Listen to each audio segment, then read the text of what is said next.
بە ئامادەبوونی لیژنەی ڕاستپێدراوی ئەنجومەنی سەرکردایەتی کۆمەڵ و ژمارەیەک لە ئەندامانی مەڵبەند و ئەنجومەنەکانی سنووری مەڵبەندی چەمچەماڵ لە چوارچەوەی کۆنفرانسێکدا بەرپرسی نوێی مەڵبەندی چەمچەماڵی کۆمەڵی دادگەری دیاری کرا. جارێکی تر لێرە وایڵێمەوە چۆن لە کۆنفرانس هاوتم من سوپاسی تاکە ئەندامانی کۆمەڵی دادگەریەکەم لە سنووری مەڵبەندی چەمچەماڵ و لە دۆستان و لە لایەنگران و لە خۆشەویستان و لە هەواداران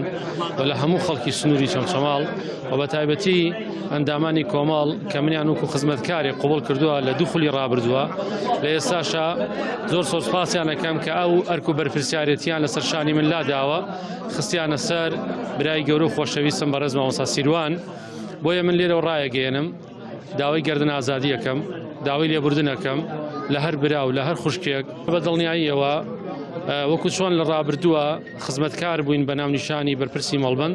ئێستاش بە هەر ناونیشانێک بێ خزمەتکاری ئەەکەین. ئەمڕۆ لە کۆنفرانسی ناوچەی مەڵبەندی چەمچەماڵی کۆمەڵی دادگەری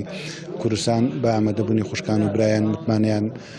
بەخشی بە ئێمە دیارە دوایی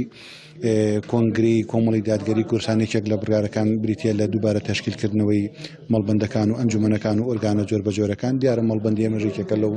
مەڵبەندانەی کە لە کۆمەڵی دادگەری کوردستان پێگەیەکی تایبەت بەخۆی هەیە بە پێویستی ێزانم لێرە سوپاسی برای بەڕێز و خۆشەویستم جەنابی مامۆستا جەزاکە ئێمە لە ماوەی ڕابردووە لە خزمەتیابین خوای گەورە کار و کردەوەکانی لێ قوبوڵ کرد بێت ئینشاءڵڵا. ئێمە ئەوەی لە دەستمان بێ بەڕاستی بۆ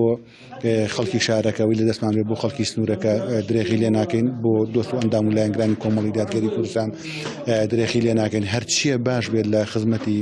خاک و خەڵکەکەمان نابێ بەبێ دووڵی ئەنجامێدین بە مەرجێت جا بێت لەگەڵ پێوەرەکانی شەریعەتا. کادیران و ئەندامانی بەشداربووی کۆنفرانسەکە دەڵێن چۆن لە پێشووتردا هاوشانی بەرپرسی پێشوو کاریان کردووە لە داهاتووشدا بە هەمان شێوە هاوکار و دەستباری بەرپرسی نوێ دەبن. بەنای خدای بەخشندە میرەبان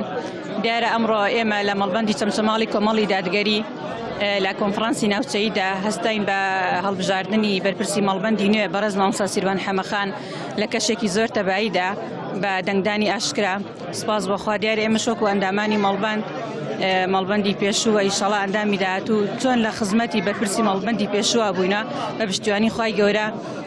برای گەورەمان مامۆستا سیروان لە خزمەتە ئابین بەر هاوکاریەک و خزمەتی ئەم ئیسلام و ئەم خەڵکی ناوچە سنوورەی خۆمان کە بتوانین ئینشاءڵڵا بەردەوام ببین. ئەمڕۆ وەکو مەڵبەندی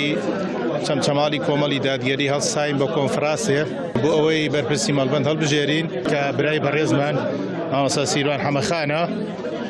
وەکو چۆن پێشتر لە خزمەت مامۆستا جەزایە بووین ئاوای لە خزمەت جەنابی مامۆستا سیروانە دەبین و دوعای خێرمان بۆیان هەیە.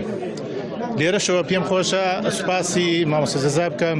کە ئێمە 8 ساڵی ڕابردوو لە خزمەتیا بووینەوە و ئەرکوماندووبوونی زۆری بینیوە دوعای خێرمان بۆ هەیە و داواکانی لە خوای پەروەردگار ئەم ستافەی ئێستاش کە ناوی مەڵبەندی